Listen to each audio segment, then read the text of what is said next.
Good morning. 6 players in this year's media days are appearing for a second time, and this is one of them. We have Whit from LSU. He will go straight to questions. We'll start over here on the left side. Leo Haggerty, Amped Up Sports Draft Nation here in Tampa. Welcome back to Florida. Yes, sir. Thank you. Team goals are obviously at the top of where you want to be. What individual goals will you aspire to meet to get to those team goals? My individual goals, I have a couple of them, but one that I'll share with you is the thing that I love about football is the brotherhood that comes with it. And one of my goals is to make friends, make brothers that I'll have for a lifetime. And that goes, it takes place every single day outside the facility when you're hanging out with your boys after a workout, after a practice. So that's something that I like to do. Over on the right side, third row. Abby Miller with the Reflector from Mississippi State. You just mentioned brotherhood. You had the opportunity to make LSU history and play with both of your brothers. What did that mean to you, and how are you planning on continuing that legacy this year with your younger brother? It meant everything to me. That was such a special moment for me and my family when me and my 2 brothers were able to get out there on the field last year. That's a moment that I'll cherish for the rest of my life. And being the middle brother, West was always kind of the guy who I would look up to and see what he was doing, and I do the exact same thing.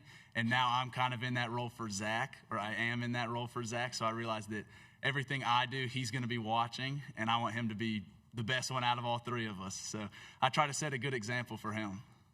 We'll go here in the front row. Chester Boucher with NBC 33 in Baton Rouge.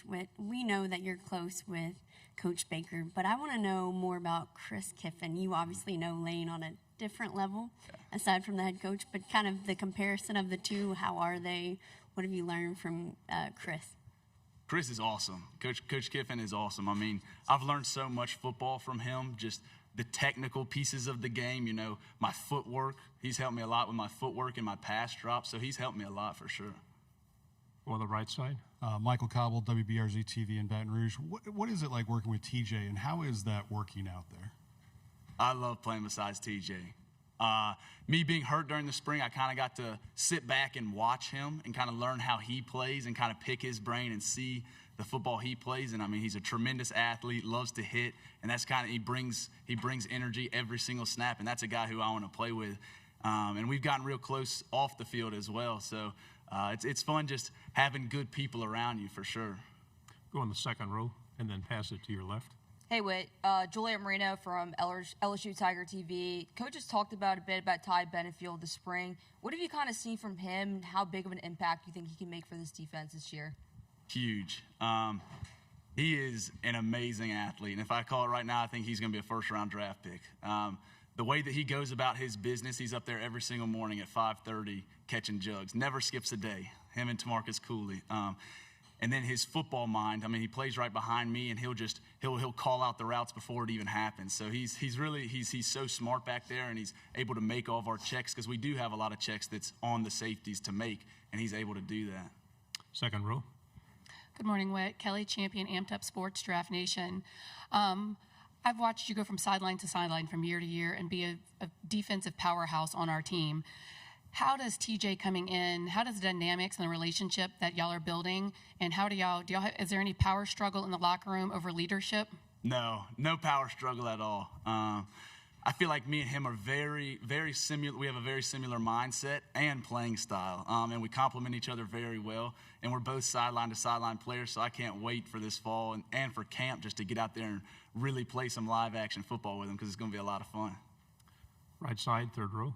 Lane Kiffin used to just be your girlfriend's father, but now he's also your head coach. How has that affected your relationship with him on and off the field this year?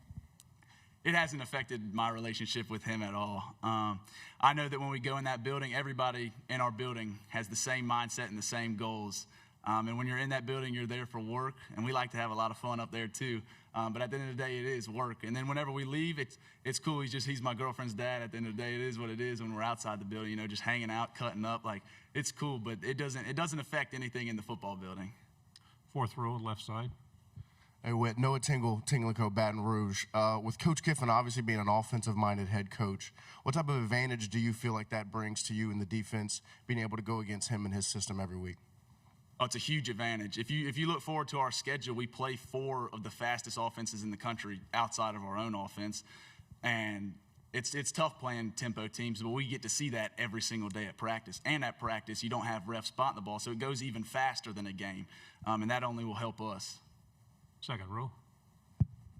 Olivia Drawdy with LSU Tiger TV. There's been a lot of talk on the outside about what success looks like for this program next season. What would you say the inside of that is? What do you guys think success looks like for you? Defensively, I want to bring back that nasty mentality to an LSU defense. I think we've lacked that in my first 3 years here. I truly do, and I take that personally on myself. I want to bring back that nasty defense. When teams turn on the tape, they're like, holy cow, we got to go play these dudes on Saturday. Like, they know they're in for one when they're coming down to Baton Rouge. So that's one of my goals, is to bring back that nasty mentality to an LSU defense. Front row. John Eads with WAFB in Baton Rouge. Whit, you had some injuries, unfortunately, in the spring and the offseason at defensive end and in the cornerback room. Who are some guys that really rose to the occasion and asserted themselves there? P.J. Woodland. That's a guy who I've been talking about all morning. He's outstanding, and I think come week 7 or 8, that's going to be the guy who everybody's like, he's the next great one from DBU. Second row. It's a Saturday in September in Baton Rouge. It's hot, it's humid, Death Valley, the lights are on, everybody's screaming, "Go Tigers." Do you still get the goosebumps in the tunnel? Every time. Every time. There's no better feeling in the world than playing the night game in Death Valley. I cannot wait to play Clemson week 1.